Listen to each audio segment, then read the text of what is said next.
We issued a local healthcare emergency order back on March the 23rd, but as of today, the governor has issued an order that will be effective later this evening and will preempt our local order. The governor's order prohibits us locally from enacting any other order which does more or less than the governor's order does.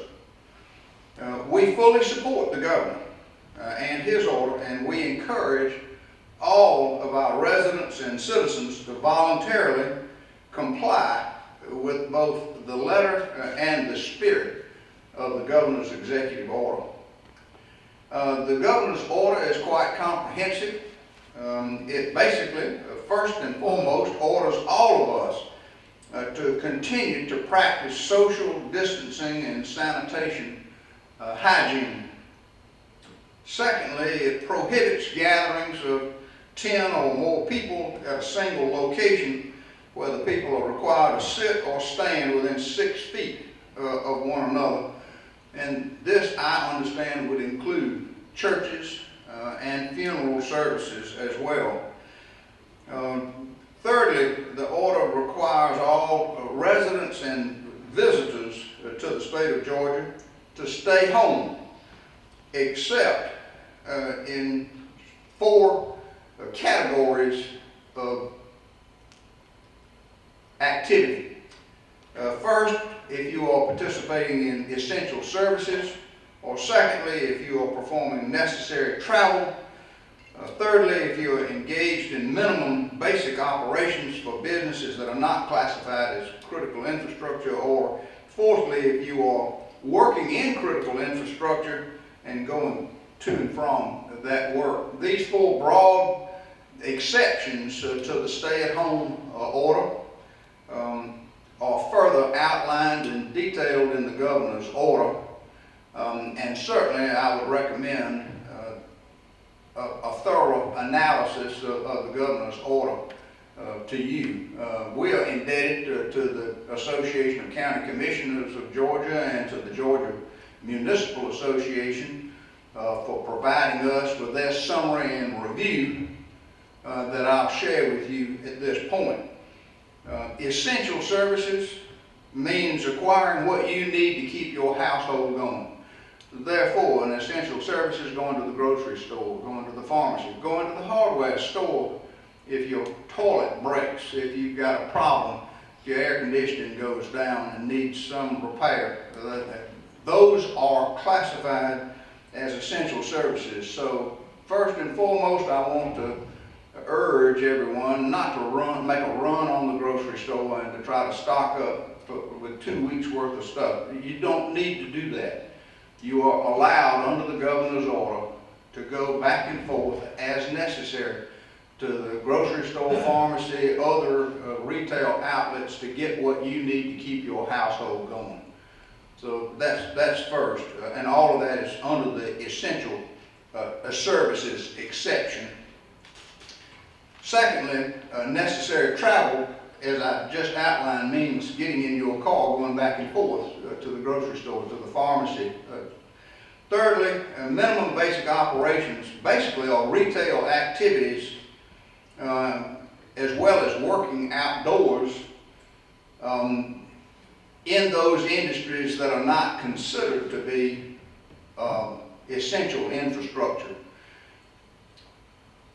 Minimum basic operations means doing what you need to do to keep your business open and protect the value of the business, but you are required to and urged as an individual business owner to take steps to maintain social distancing or physical distancing between people that are visiting your establishment and taking other precautions to prevent the spread of COVID-19.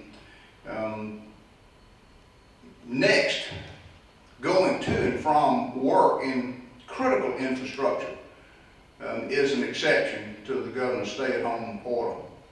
So going to and from work and working in critical infrastructure And basically speaking, critical infrastructure is a lot of manufacturing, it is a lot of retail, it is a lot of other activities that are considered essential. And the governor has given the Georgia Department of Economic Development the authority to classify and categorize those businesses that constitute essential critical infrastructure. But for us, it means government operations.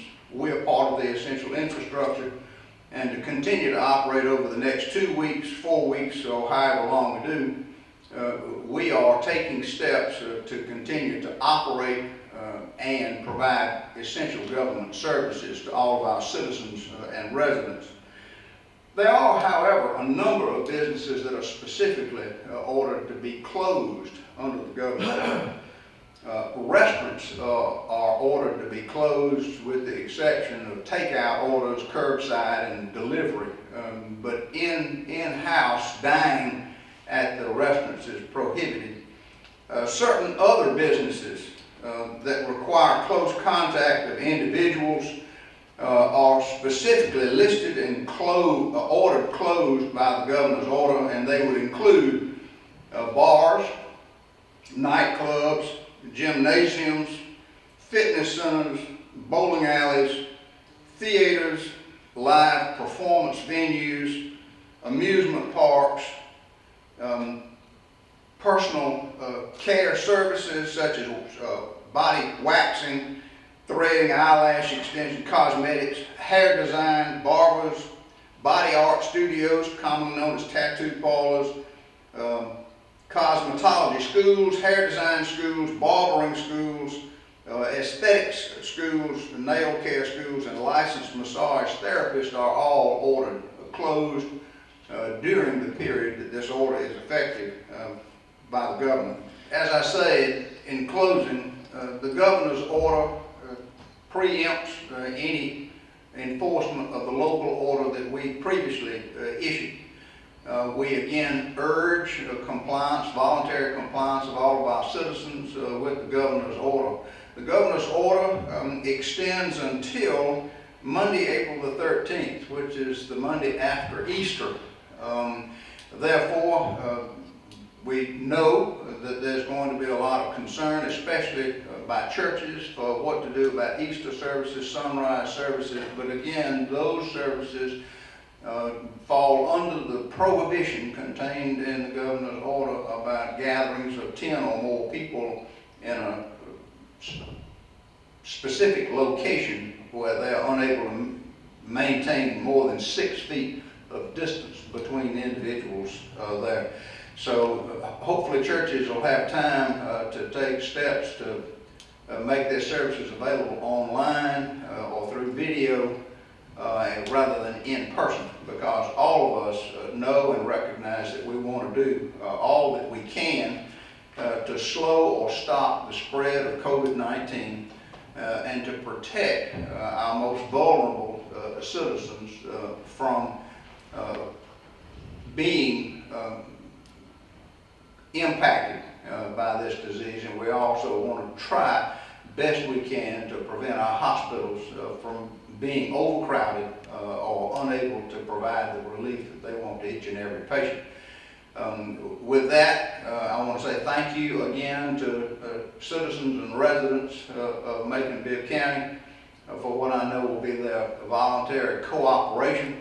We'll continue to try to provide information about the governor's order as we work to ensure full compliance with the governor's order. Thank you, ladies and gentlemen.